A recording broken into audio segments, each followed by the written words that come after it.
I am fucking exhausted.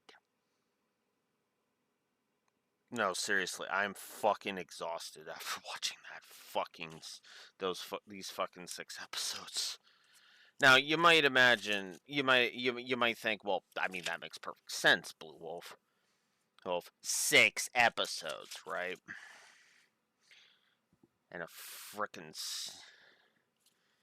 and a frickin' sneeze that is trying, and a false alarm sneeze. So I want to show this off, okay? Just so you understand that this might be a long one, okay? This page is all the cards that we'll be talking about throughout this thing, both anime exclusive and and real life. This first page here is all for the episode proper, and it goes to, I want to say, part 3 in the dub. Actually, and then part 3 in the dub actually continues a little bit onto this third page, and then part 4 goes down to about there, and then the rest of that is part 5. All of part 5, and then part 6 goes down to about here.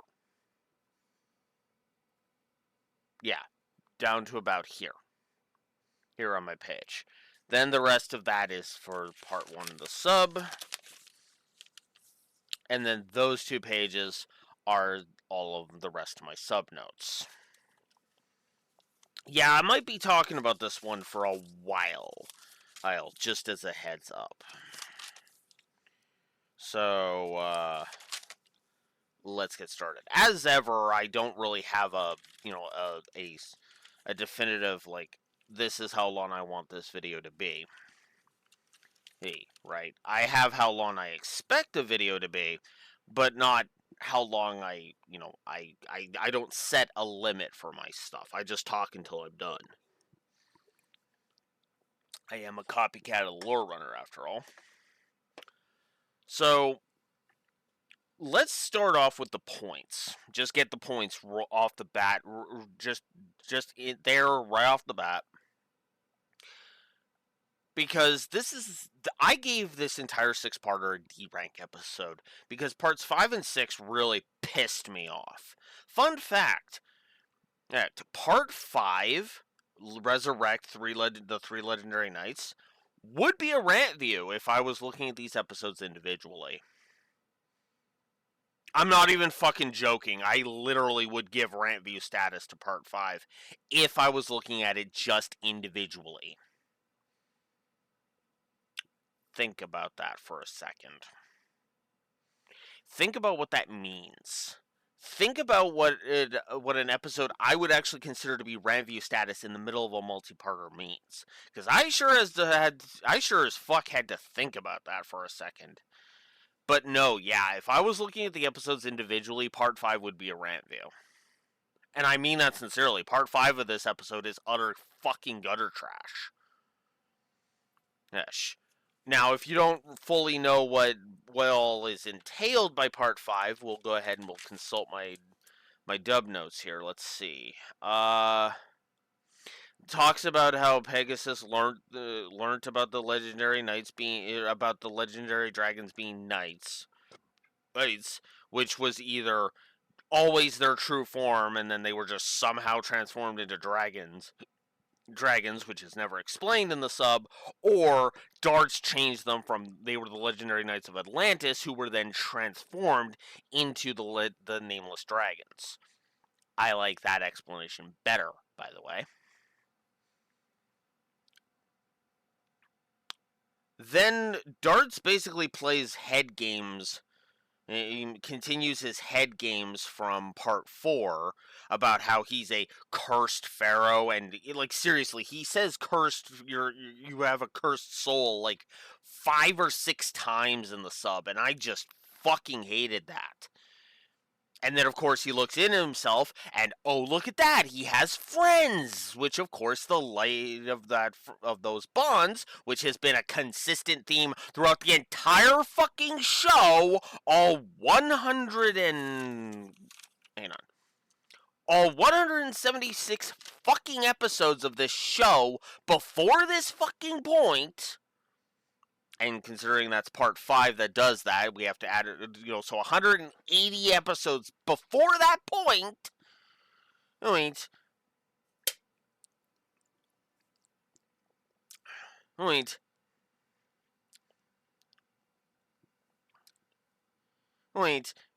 It's like, now that is the episode where he activates Legend of Heart, and Legend of Heart is awesome and would be the only bright spot.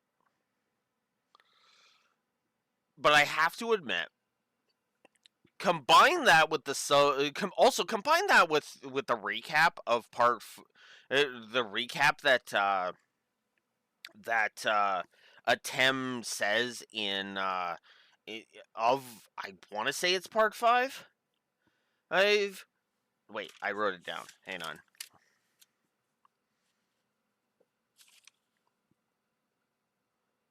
Yeah, saying that Seto's attack was heartless in the sub also would have just negated Legend of Heart completely, in my blunt opinion, because that was the final fucking straw for me.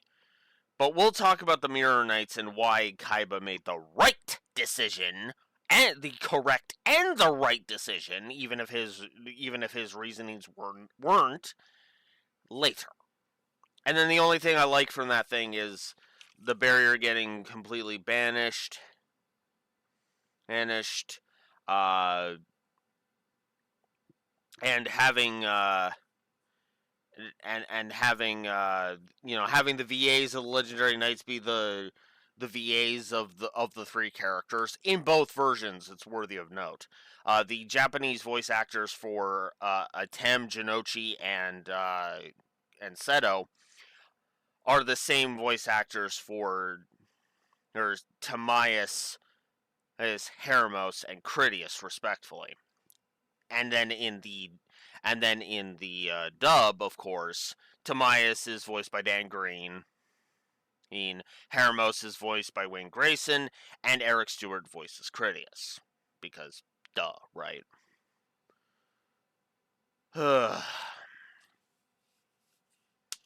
And then part 6 is just dumb because it's in the sub, it's literally named after Divine Serpent Ge, the final monster.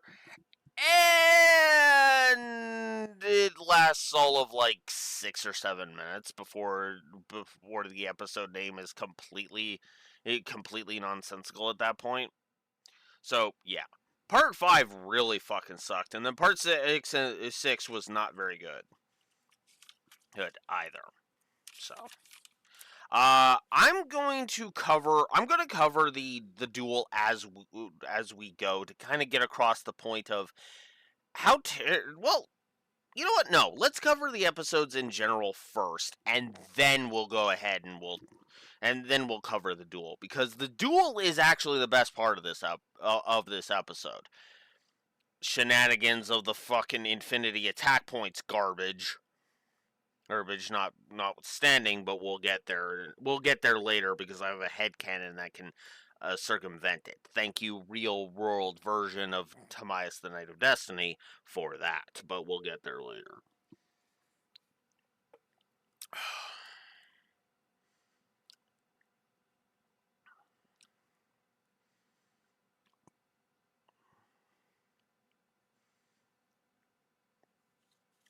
So part 1 got the point. Parts 1 and 2 got the point. I guess I never finished explaining that. Part 6 got the point for the dub, and then parts 1 and 2 were easily the sub, super easy. And then the other 3 were just no,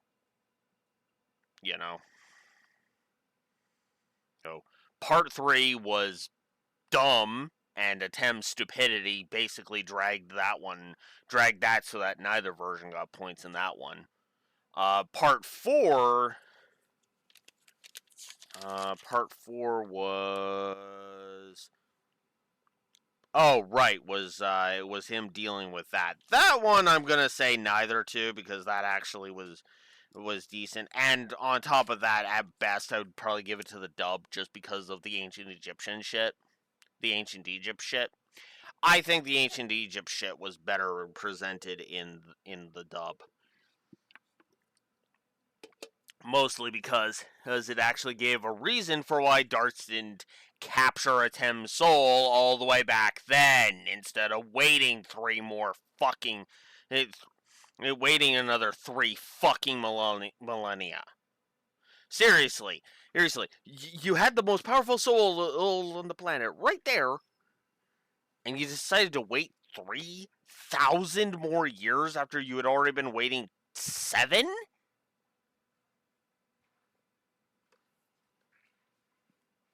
Make it make sense, my guy. And to be fair, the dub does.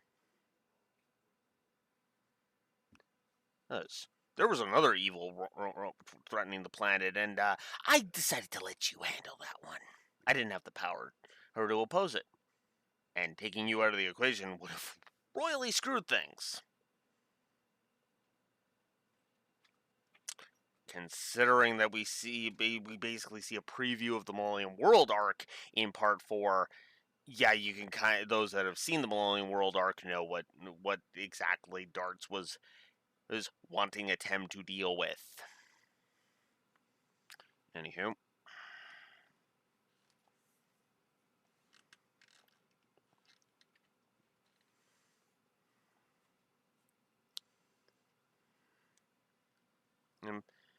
Anywho.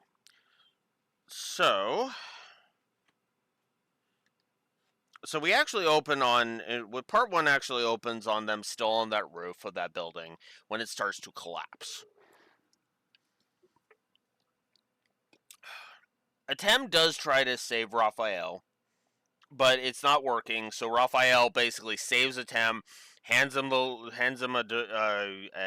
memory card that contains a map that'll lead them to Dartz.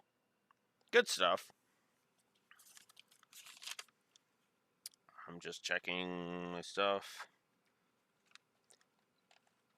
Then there's a swarm of locusts. Was that necessary, Dartz? I mean, I get it, the rats in grappling with Guardian and now the locusts, but a little too on the nose, if you ask me. Just a little too on the nose.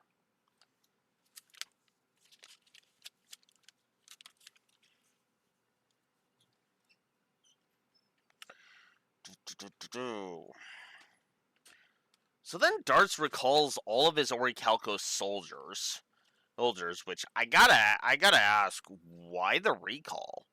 In the sub, we don't ever get an explanation, and we never see the Orichalcos soldiers again.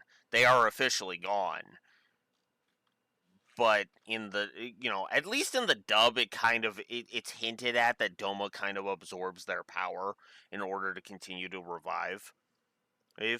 I'm going with that as a headcanon because otherwise that makes no sense considering the Orichalcos soldiers being around the globe was basically your I win button.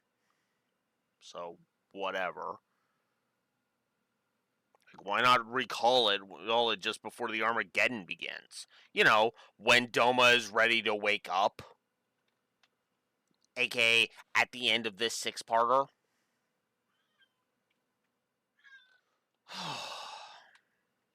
Sorry about that. Second cat interruption for this video.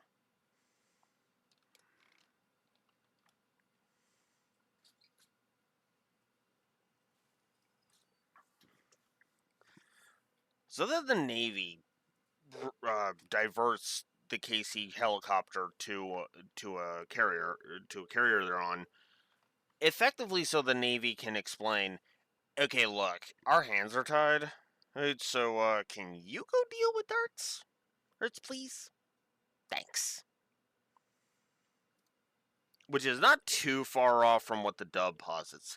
The dub does imply that it's we can't deal with this by conventional means, which I've always believed was the dub's explanation.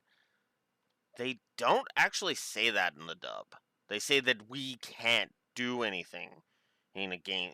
They say we can't do anything against this crisis. They just give a more detailed explanation in the dub that, yeah, no, it's because Doma has control of the government. So it's more of an implication of not being able to beat the Orichalcos enemies conventionally, as opposed to our hands are tied by red tape. We'll call that interruption 4. Had all fucking day to tell me, and you wait until I record.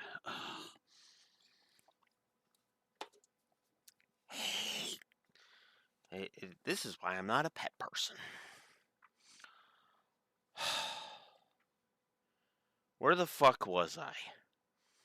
I don't even remember where the fuck I was.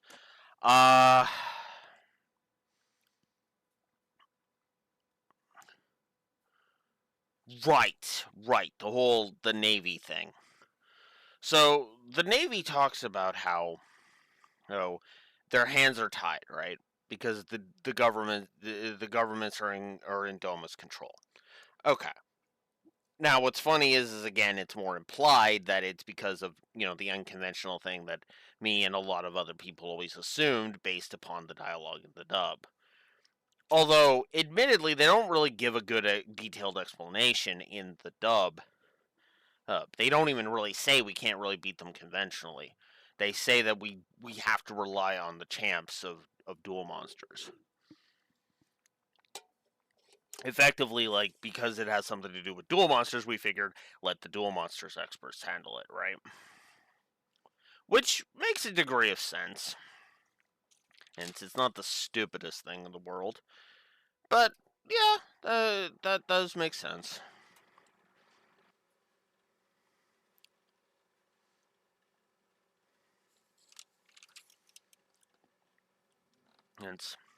I do like that Seto doesn't trust governments anyway.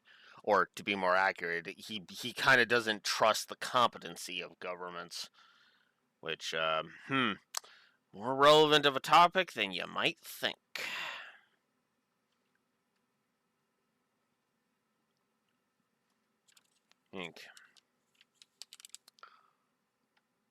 And then the Navy captain in the sub basically gave the sub for part 1 the point. He's more sympathetic. My son loves Duel Monsters. Please save the future of Duel Monsters for him. That's sympathetic. We can relate to that. A loved one who loves the card game? Yeah, do it for them. Saving the galaxy is fine, but, it's always good to save it for your favorite nephew. Right?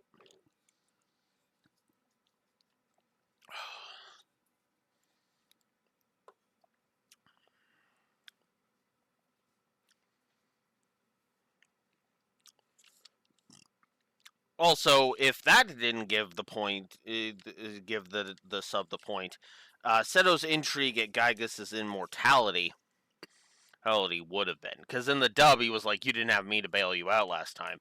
Kaiba's point is, you didn't have me to bail you out last time. But in the sub, he's more just intrigued at the prospect of an immortal monster. So, yeah. Also, poor Tristan when they're going into the storm because the helicopter rocks and that basically rockets Mokuba, and it kind of looks in both versions like Mokuba got launched head first into Tristan's groin. Ouch! Oof. And that's the top of your head is usually the hardest part too. Oh, so the hardest part of Mokuba's skull slammed into Tristan's groin. Ouch. That's gotta hurt. Also, Raphael survives because, of course. Of course. Gets Mai and Valen out of there.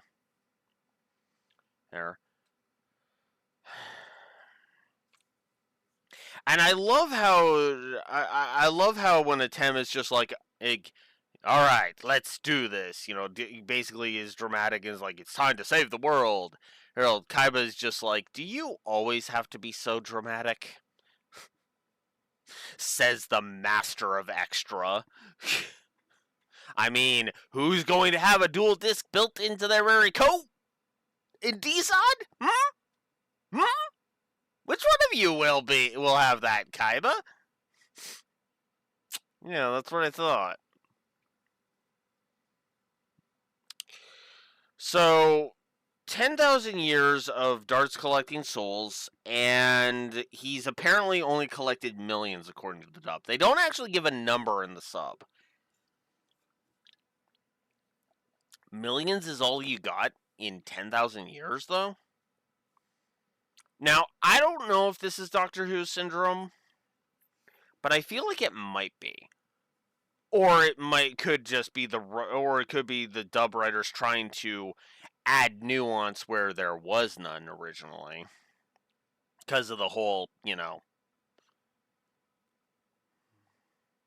oh, because the whole intended goal of this arc was to add nuance, but this six-parter fucks that in the ass.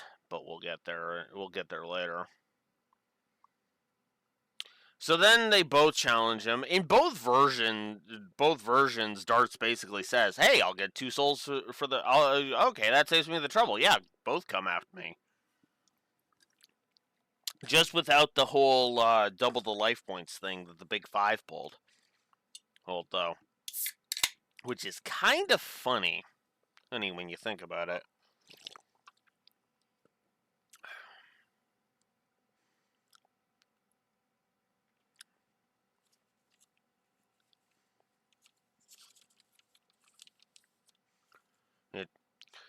So then both Yugi and Kaiba call out Blue Eyes and Blackluster Soldier. The second of only 2 times that Blackluster Soldier will ever be summoned in DM that I remember. By the way, in Dual Identity all the way back in season 1 and then here.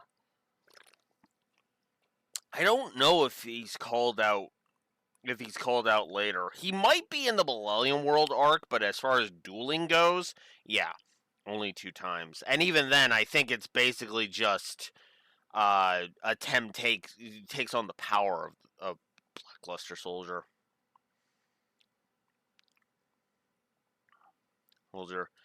So then Dartz's aura goes off, and then he makes the Qtora and Gygus play. Hey, Seto is intrigued. Kaiba is condescending. I also like that when Dartz activates the Seal of Orichalcos, his aura is intimidating. It sets them both Atem and Kaiba on edge. I like that.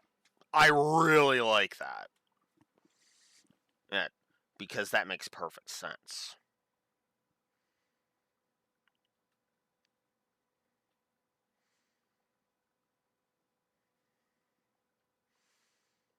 So then we get the vision of how Atlantis fell. This is where we got to talk about. This is where we got a full tilt talk about the Orichalcos now. And I basically have to flip over to my sub notes here. Here. First and foremost, Seto's intrigue at the backstory stuff gave the sub another point, by the way. The point for part 2.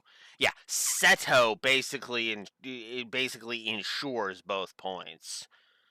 Both points effectively.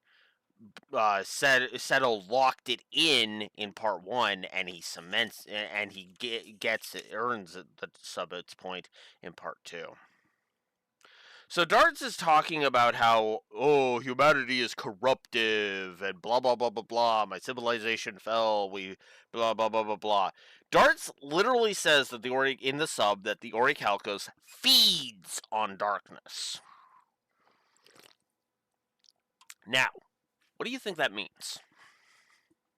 Do you think that means that it actually is a test? That it's a tool to test? That it's a power enables type of test? Because I don't. I really don't. Because, see, the problem here The problem is with the Orichalcos being a test of one's inner darkness is undermined by one very simple thing that this arc is lacking. More people beating the Orichalcos. More people overcoming the darkness. You know what we needed? We needed something more akin to the boat test from the Dark Knight. Right? Right? You have until midnight or I blow both boats. One of you has to blow up the other. And both get rid of the remote. I love how what I love about that scene of the Dark Knight is the inmate side was like that one inmate walks up and says, "Give me the detonator. I'm going to do what you should have done immediately." Hesitantly, the guard is like, offers it. Inmate picks it up, hucks it out the window, goes in back and sits down. And hell, even the dude that's like, no one has the guts to blow up those inmates, well then I'll just do it. He walks up and he's got the hand on the detonator. All he has to do is just ding dong boom, right? Just bing boom, done, right? But even the guy who was like yelling the loudest when it came time hesitated. Why? Because people are not inherently evil. Is there darkness in humanity's hearts? Yes, absolutely. Are people capable of being cruel bastards? Yes, absolutely. We have multiple examples. I don't even have to fall back on my frickin' on my favorite fallback, right? You know, I can fall back on like any number of historical examples. I don't even have to, I don't even have to keep going back to the World War II hell for that.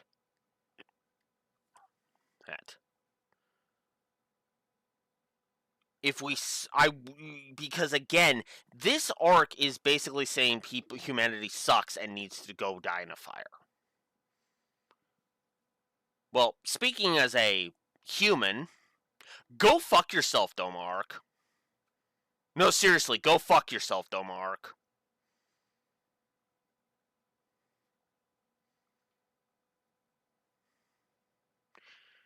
Now you might be thinking, well, but Blue Wolf, doesn't the whole fact that Dartz gets beaten in the end kind of be the antithesis?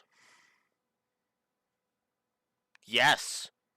But what does this arc spend? But what does this arc spend 38 episodes doing? Hammering in that humanity is awful and dark and evil and blah blah blah blah blah.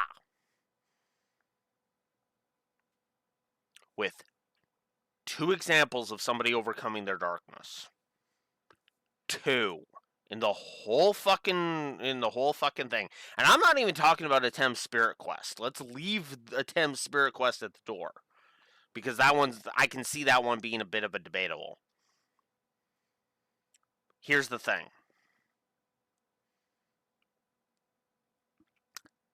Atem, if we're leaving Atem aside, there are two people who overcome their darkness. Mai and Raphael. It's just too bad Raphael's had to come after Mai was fridged, but I'm leaving that alone. Let's leave that alone. I don't need to harp on it any further. I'll mention it like one more time next week, and then that'll be it.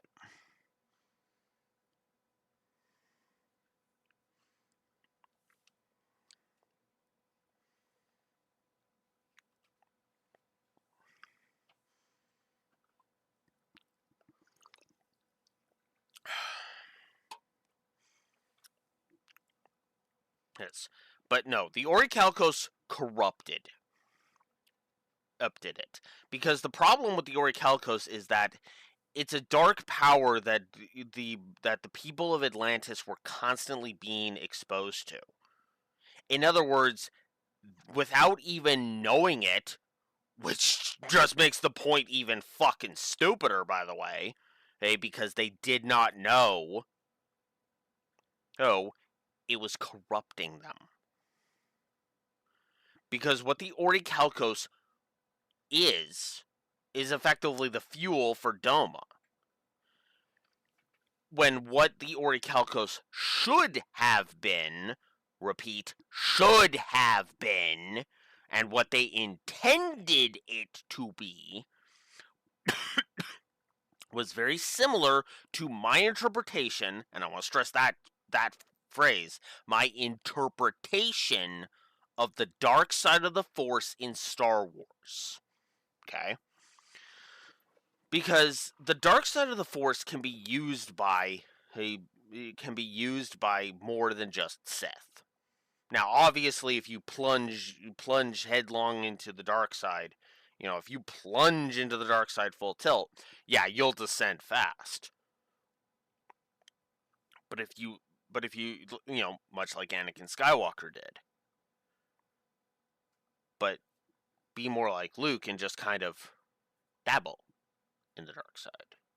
In other words, maybe you don't even realize you're slightly dabbling in the dark side, but you have enough control to pull yourself back, which is funny because in Return of the Jedi, it's actually been argued that he basically succumbs until Palpatine starts cackling and being like, good, yes, keep plunging into the dark side. And then Luke is like, oh, I'm plunging into the dark side. Okay. And pulls back. I feel like that's what should have happened here with the Orichalcos. We should have had the Orichalcos effectively testing people left, right, and center in order to get a grasp, to show that there is the capacity for good and the capacity for evil in every heart. Right?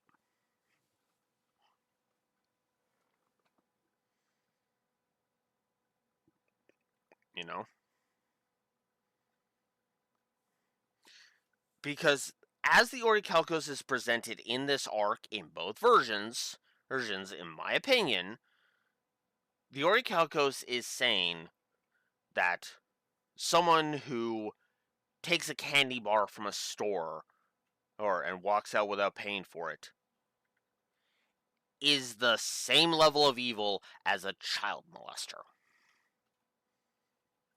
And yes, I am going to that kind of an extreme to get across my point. You notice the fucking gulf of difference in bad between those two things?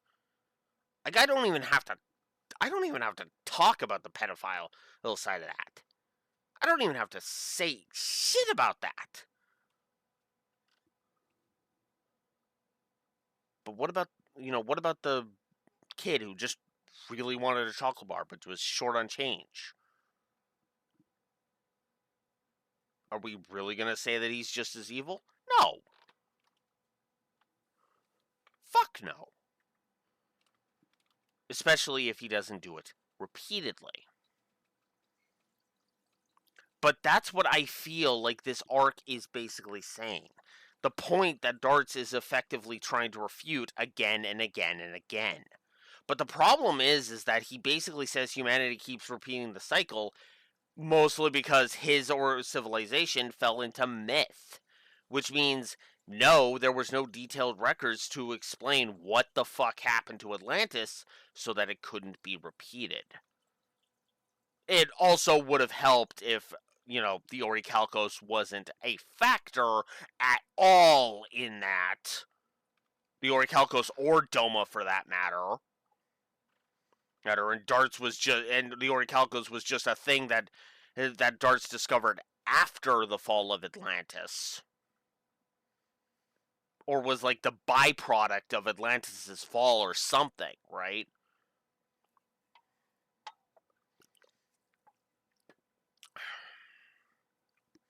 But no, we had to have Dartz actually destroy Atlantis.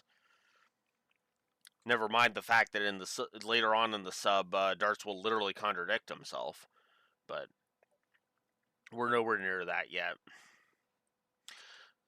So after that, they come back and they continue the duel, and then Dartz eventually comes out with his Mirror Knight calling, which summons out Mirror Knight tokens, which Dartz places the faces of Yugi, Joey, Mai, and Pegasus onto them. And so when Kaiba activates Ring of Destruction to get rid of the Mirror Knight calling crystal, the Mirror calling crystal, the helmets crack and it reveals their faces, which basically, and there's no nice way to say this, turns Atem into a moron for an entire episode. And I mean that sincerely. He's a complete moron for an entire episode. Now, let's explain that a little bit, because I imagine you're probably looking at me like I'm strange here.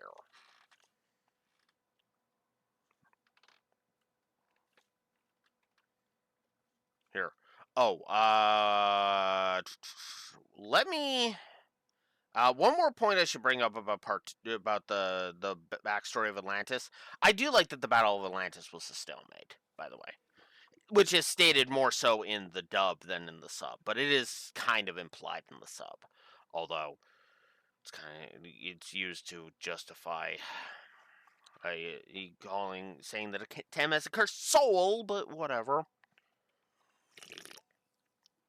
No, he doesn't. But we'll talk about that later. Anyways, so we move on to part 3, and I love how I love how Kaiba puts it. Seto says it the same. It says as something similar too, right? He basically says, as I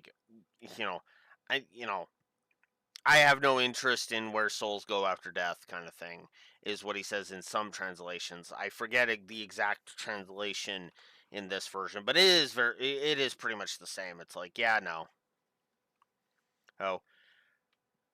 But I love the sass on Kaiba. I know some people mock this scene for being a dumb line, but I actually kind of fucking love it, and it's more relevant today. It's kind of relevant today, even 20 years later. Because Kaiba is like, so you have a dweeb army. Am I supposed to be scared to attack? And Dartz responds with, well, only if destroying an innocent soul concerns you. Kaiba responds with, nah. As the president of a major corporation, I have to do that every day.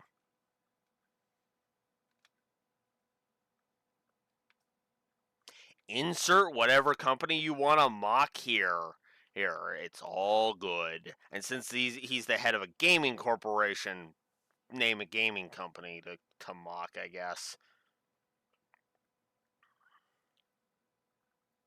Now, admittedly, in the dub, I put down that defeating the knights is the right call, but I do get why Atem falls for it. Now, why he spends an entire fucking episode falling for it, that's a little more like, oh my god, Atem, come on, man. At most, it should have been like half an episode, you know? But then again, we also have to ruin the entire fucking arc in the second half of this episode when Raphael shows up.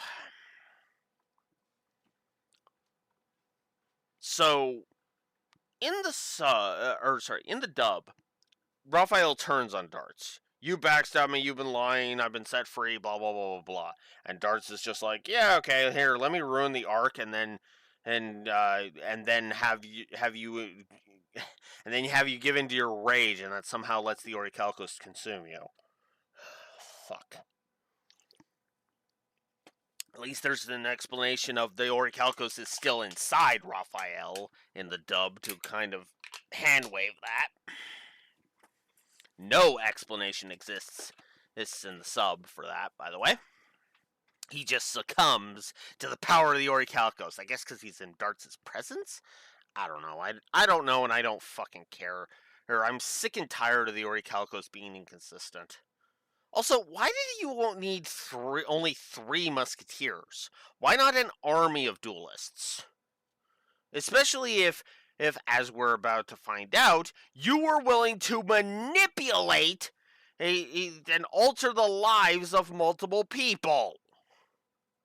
What the actual fuck, Dartz? Also, Kaiba cares more about his company than the manipulation, which is just what the fuck.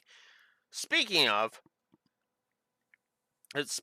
let's talk about the alterations. So, first of all, Dartz was responsible for the tanks destroying Imelda's home and family, and killing his family.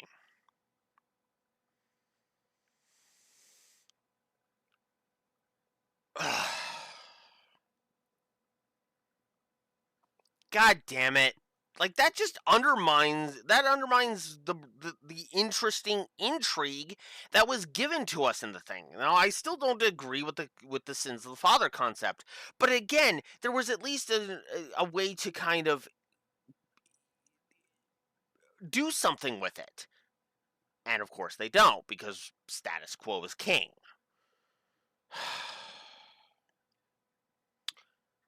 Valen, on the other hand, is completely stupid, because in the dub, Dartz frames Valen for his first crime, and that gets him into the detention center.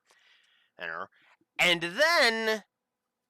then there's Raphael, and then in the sub, he burns down the orphanage. He's the one that burns down the orphanage, which turns the crushing of of those mafia goons from justified, from justice to, well, pretty much it's either assault or murder, depending on whether or not those goons actually died. You know. Oh, and then we find out Dartz also killed Raphael's family because he was too perfect, too pure.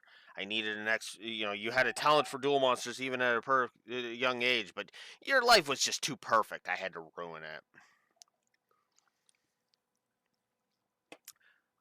Complete undermining of the entire concept of your show by having Dartz be behind everything. I hate it. I hate it so much. See also the Tragedy of Dusker over in Fire Emblem Three Houses while we're on the subject. Because the people that were actually responsible for that, well, that makes Dimitri going cuckoo for Cocoa Puffs. Goes with with the twisted joke scene even fucking dumber. But I digress.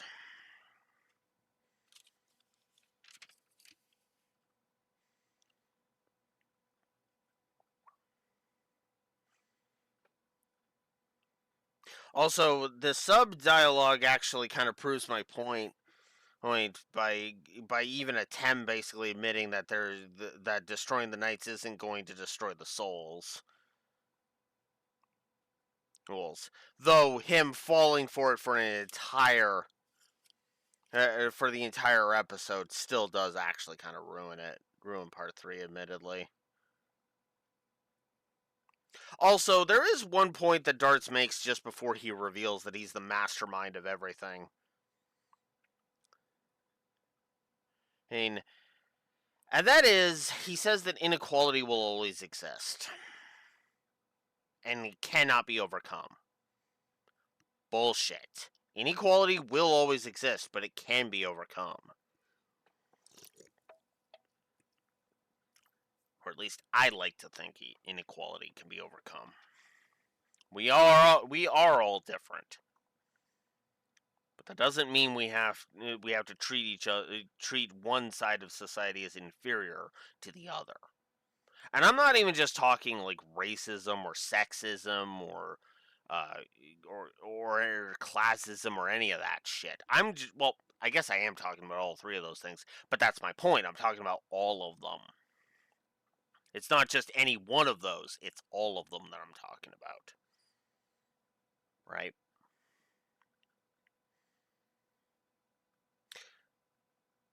And there's my point about Dartz being behind everything and effectively ruining the whole point of this arc. And then we get into part 4. So then we get to part 4. Mirror Knight Pegasus tells Atem that the nameless card is going to be needed. And then Kaiba makes the correct choice. He uses the Fang of Critias to call out my personal favorite of the Critias fusions, Mirror Force Dragon. Fucking love that dragon. Absolutely love that dragon. Which of course he then frees the Mirror Knights because bam, Unfortunately, Mirror Force Dragon has its effects negated, and that allows Orichalcos Shuneros, with its overblown attack strength because of all of the battle damage Qtora absorbed, which we'll talk about when we talk about the duel itself. Oh, just bam, I've already mentioned that I still like that that in the dub Dartz left Atem alone because Zork was running around. But that's beside the point. The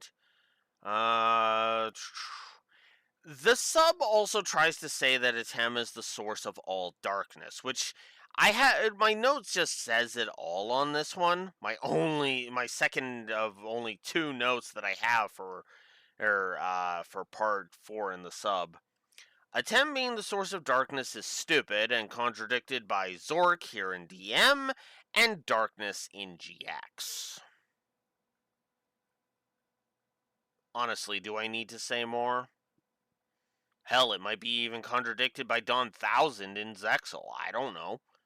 I haven't gotten to Zexal yet, obviously. And I don't remember what the explanation for Dawn 1000 is supposed to be. We'll see.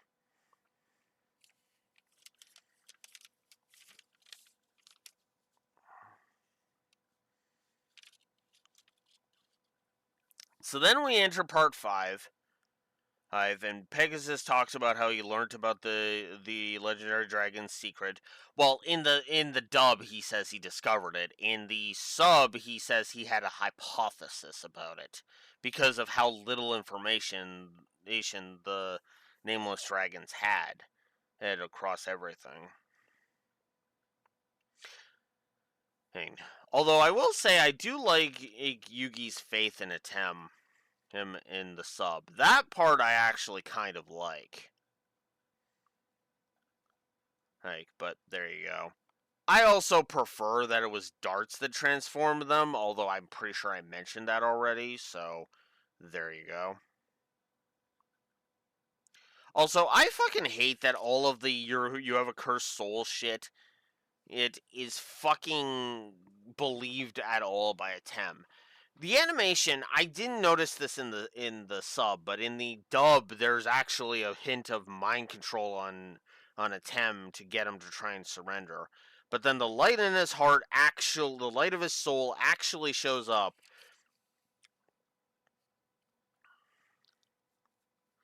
Up, and is better. Also, Dartz contradicts himself because he says, "Oh, your mission does not exist," and then he says, "Like you, I have a mission." Nobody proofread these scripts, did they? Ugh. Yeah, I seriously fucking hate the despair. So then Atem overcomes it, activates Legend of Heart to bring out the legendary knights. I think the scene is better in the dub, admittedly, but I still fucking hate part 5. And then the legendary knights come out, all sharing their voice actors with their respective duelists. which I think I already mentioned, actually, now that I'm thinking about it. Sorry, the cat distracted me, and I'm still a little upset about that, so shrug. But anyways, what else do we got here? So then he uses Relay Soul to keep himself from losing, putting his faith in Dark Magician Girl, which leads us into the final part. Alright. And this leads to Timaeus, the Knight of Destiny. Hey. So the infinity attack loop that the anime pulls to try and justify the whole raising the attack to infinity thing, I honestly prefer the way Timaeus the Knight of Destiny is done in the real card game, because again, it just copies the attack, which, duh, right?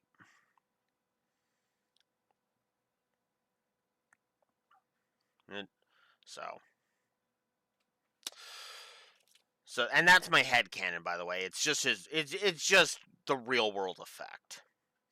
So then Doma absorbs Dartz. I end up agreeing with Pegasus when the Legendary Knights only call out their chosen duelists, which is just, yeah. What the fuck is that, guys? Now I get it. You have to destroy Doma in order to free everybody, but come on.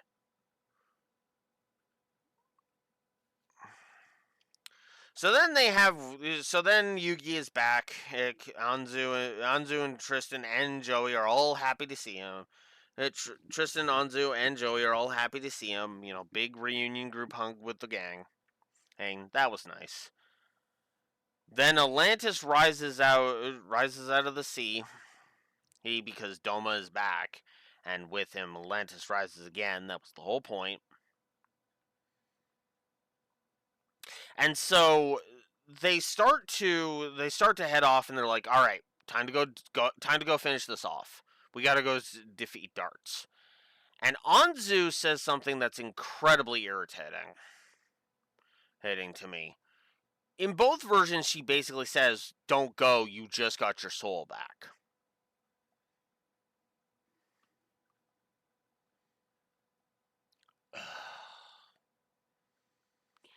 This is a trope I fucking hate in anime. Every time it shows up, I want to fucking backhand the writers and say this isn't. I don't care if this is a cultural thing. I mean, this is stupid, even as a cultural thing. Because it is always, always, always disproven to be the correct call. Well, the exact opposite is always the correct call in these situations. No, I don't want my loved one to go face danger. Loved one goes and faces danger anyway. World is saved.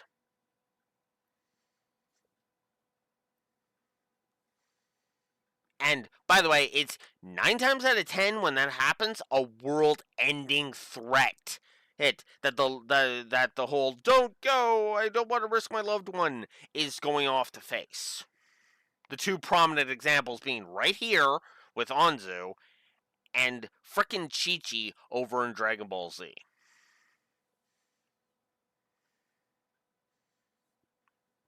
Now with Chi-Chi I could see an argument, but here, no.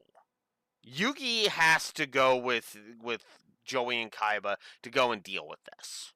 Which is funny, because Kaiba is just like, I'm going anyway, I don't fucking care. I'm gonna deal with Dartz, damn it.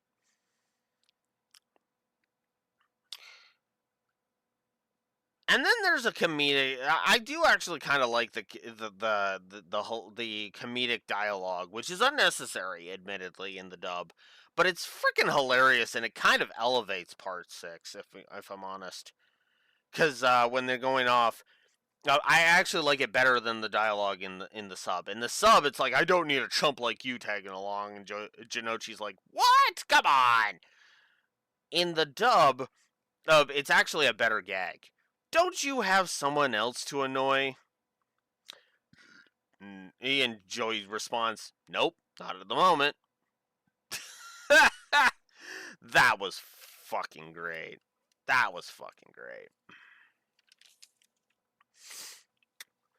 So then they deal. So then they go and they deal with it. I do like the dual monster army against the Great Leviathan, but of course their antics fail. It's actually a really good. That's a really good scene. Although again, it just adds to the problem of wait, the duel with Dartz ended at 5 minutes into part 6. What the hell, you know?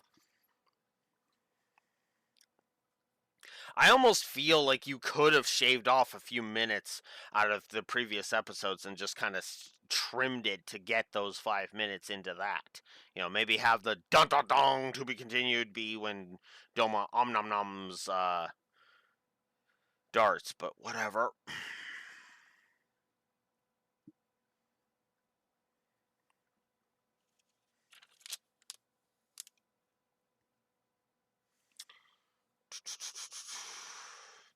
So, yeah. And then an aurora appears in the sky, which we'll have to talk about next time. Also, fun thing. Don't actually do this because you don't do this with alcohol because you'll probably end up at the hospital. But here's a fun drinking game. Take a shot in when watching part 6 for every time Dart's name is said. It's quite a few. Not gonna lie.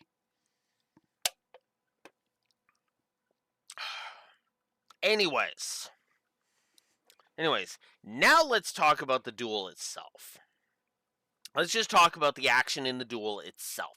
Just the duel. Because I'm done with talking about the story beats because again, I've said all there is to say, right? The fucking cursed soul shit with Dartz with Dartz saying Atem has a cursed soul is stupid.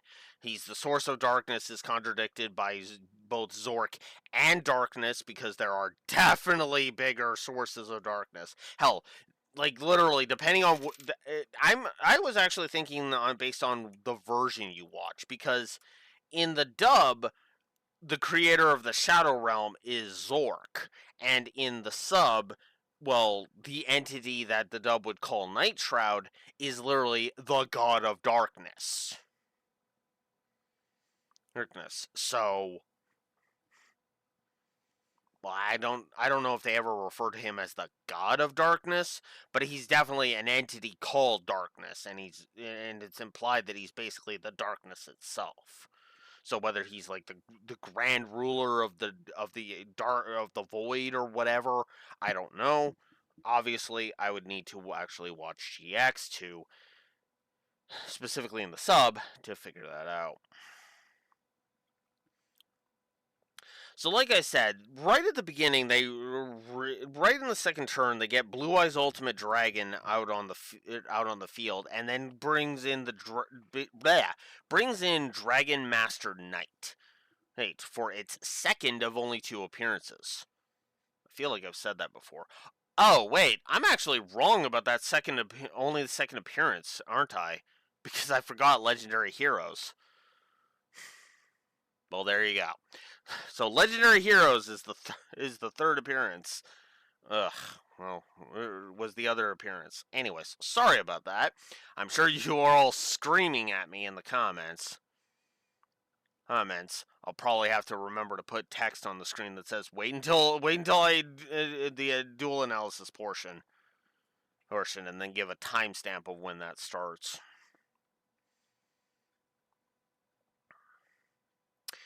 So Orichalcos, Gygus, and Qtora basically form a combo, which then keeps Dartz alive. Funny thing how the reflect energy quick play spell wasn't played until after Orichalcos Deuteros. I mean, that's hella convenient. Convenient, wouldn't you say? Hey. Deuteros is, of course, the second layer of the seal. Then, of course, the Mirror Knight calling, which calls out the Mirror Knights, which always have the same attack points as the monster they're battling, which means the monsters get destroyed, and then the players take, if they have one monster each like is shown, the monsters get destroyed, and then 500 life points is lost by the player. And then, as long as the mirror calling crystal is on the field, the shields that protect the Mirror Knight tokens keep getting replenished, which is why Kaiba destroys it with Ring of Destruction. So then Kaiba whips out Kaiser Glider, which can't be destroyed by a monster with the same number of attack points, which is actually really cool. I really like Kaiser Glider. But it gets banished because because Kaiba's the unfortunate one between him and Joey when it comes to Twin Bow Centaur, which Atem, of course, promptly MSTs. Which in the dub, Dartz is just like, I didn't need that card, so you wasted your time. Sure. So then Dartz brings out Orichalcos Malevolence, which is called which according to the the audio of the dialogue is Orichalcos Diablos.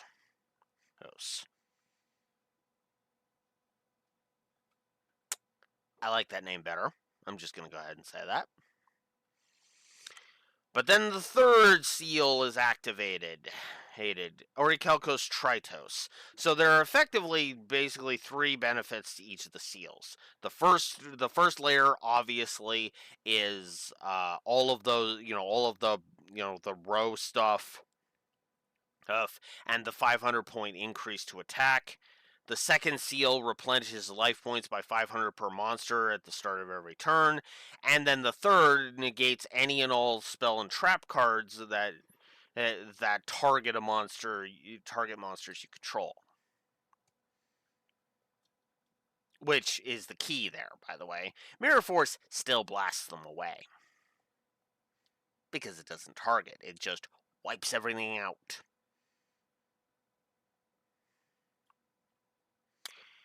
Anywho, speaking of, Mirror Force Dragon is the next card to talk about. Like I said, Mirror Force Dragon is my favorite of the Critias fusions. There's just something very, very appealing about the idea of being able to just nuke your opponent's board.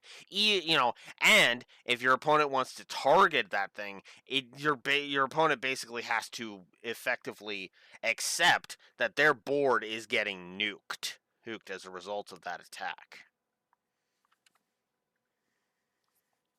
Heck, I think so as ridiculous as the nondescript effects are in the real card game, yeah, Mirror Force Dragon, which of course I have in my deck, is a powerful card, right? Must be special summon with the Fang of Critias using Mirror Force. Of course, when a monster you control is it's not even just itself; it's any monster you control being targeted for an attack or by an opponent's card effect. Except during the damage step, of course. And by the way, it's not just the monsters; it's all cards. So if they have any back row that isn't unaffected, like the Seals of Orichalcos, for example, this bad boy nukes them. Gotta love how a lot of the fusion of the legendary dragon fusions in this season actually got stronger when they got brought over to the real card game. For example, Dark Magician Girl the Dragon Knight has to discard a card to instantly destroy her attack target when she attacks. In the real card game, in the real card game, oh, you have... Okay, I have 4 here. Oh, I have 4 cards in my hand. You have 4 monsters on the field. Bye-bye. Okay, admittedly, that might not actually work the way I'm thinking now that I'm thinking about it, because of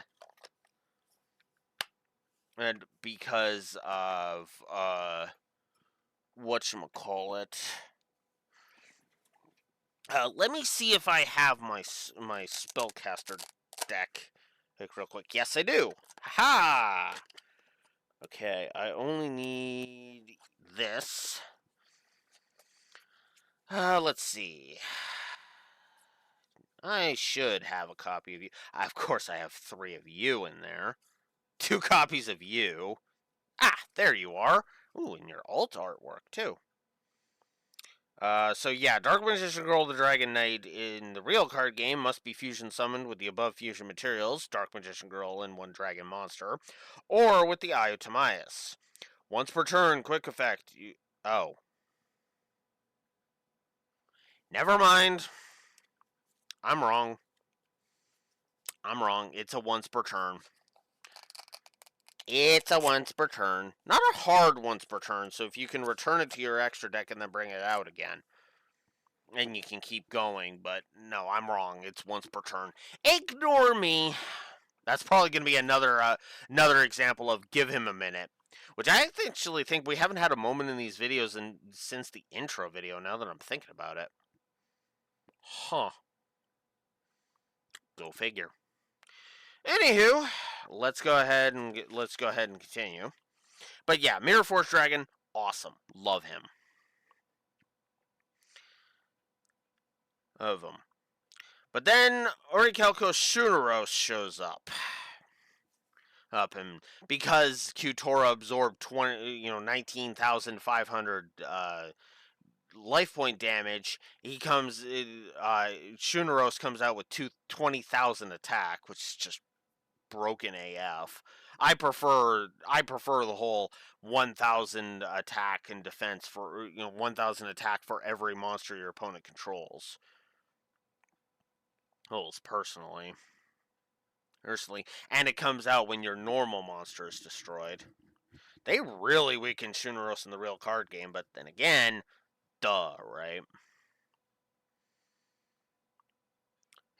And also, the real version doesn't come with the 2 arms detaching and becoming Orichalcos Dexia and Aristeros, the sword and shield, right? The one that has 300 more than whatever it's attacking. I'm getting Wicked Avatar vibes from it. And of course, I think the other one is Burn. Is Burn for the difference or something like that?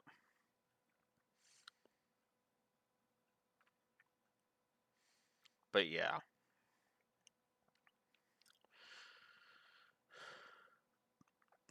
So Shuneros destroys Mirror Force Dragon after Dartz negates its effect, and then he uses a card called Wish of Final Effort to transfer Mirror Force Dragon's attack points into Atem's life points.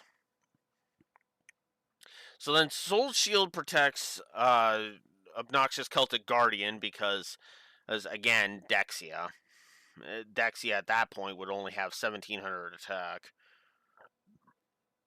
Which is funny because that's the second time a monster with 1,700 attack would destroy Obnoxious Celtic Guardian, but I digress. Then Atem draws Legend of Heart after saving himself with Soul Shield. Healed. Ah, it's the card Pegasus gave me. I can sense it. Do you know what's in my hand, Dartz? The key to unleashing the true power of the legendary dragons. You what? You heard me. Legend of Heart! I sacrifice my warrior type monster on the field and give up 1,000 life points in order to call forth the legendary dragons in their true form. Legendary Knight Timaeus, voiced by Dan Green in the dub. Legendary Knight Critias, voiced by Eric Stewart in the dub, and Legendary Knight Hermos, who's voiced by Wayne Grayson in the dub. Then their effects manage to destroy Shuneros. specifically Critias absorbing the power of Mirror Force. Which is funny, because that's the second time Critias has absorbed the power of Mirror Force, isn't it? Yeah.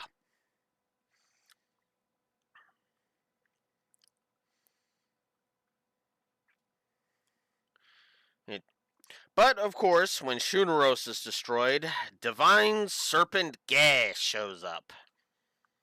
It, and, the Divine Serpent shows up. Oh no, it's got infinite attack points in the anime.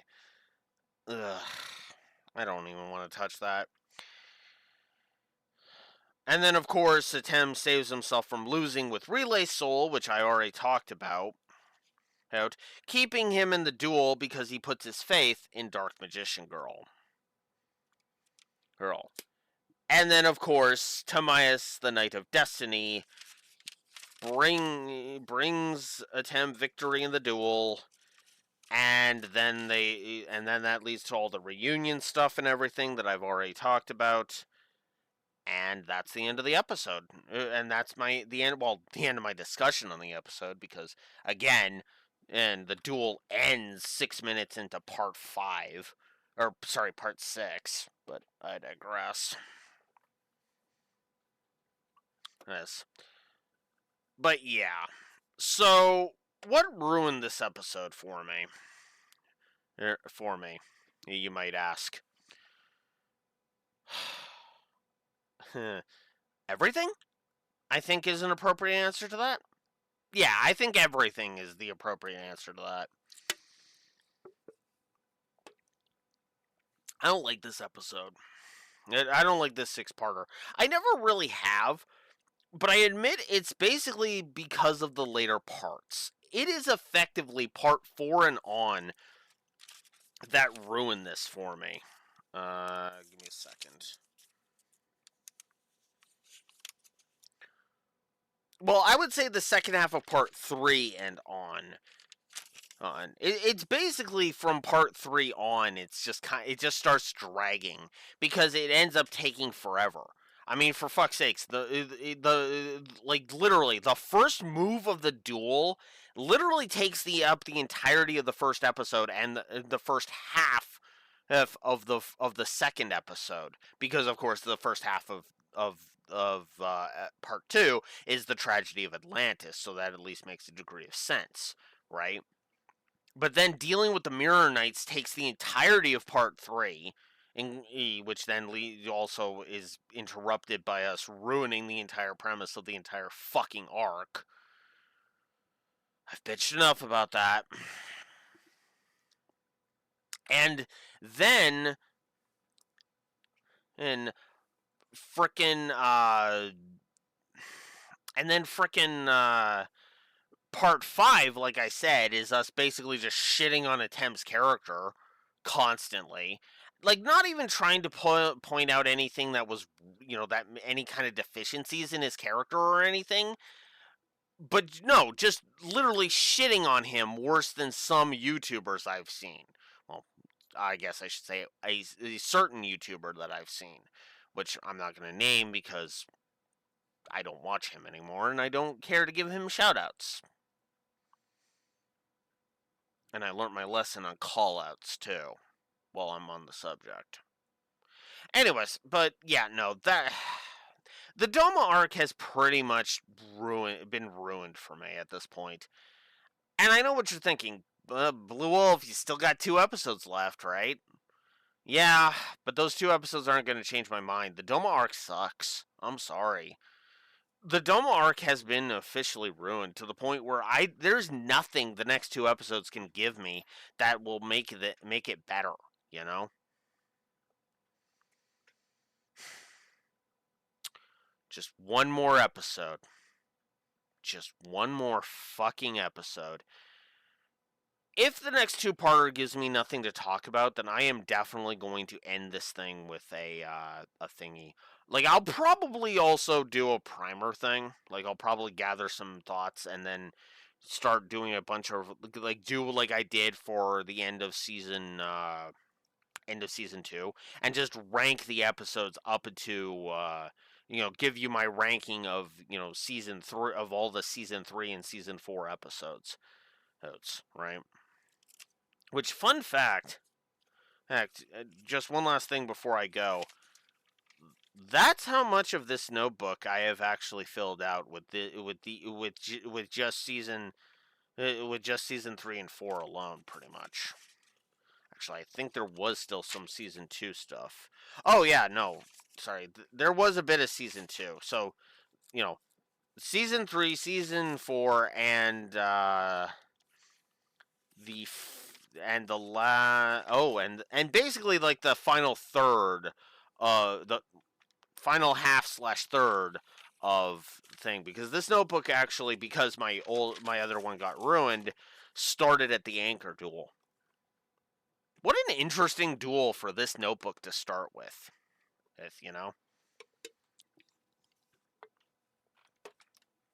But that's it for me. Hey, I gotta get ready to go to work. I actually managed to finish this, even though I've been talking for over an hour about this stupid episode. But yeah, no, that's it. Next time, the Doma arc finally, mercifully, ends. Until next time, Blue Wolf Alex of the Lore Walkers signing out. Have a good one. Duel stand by.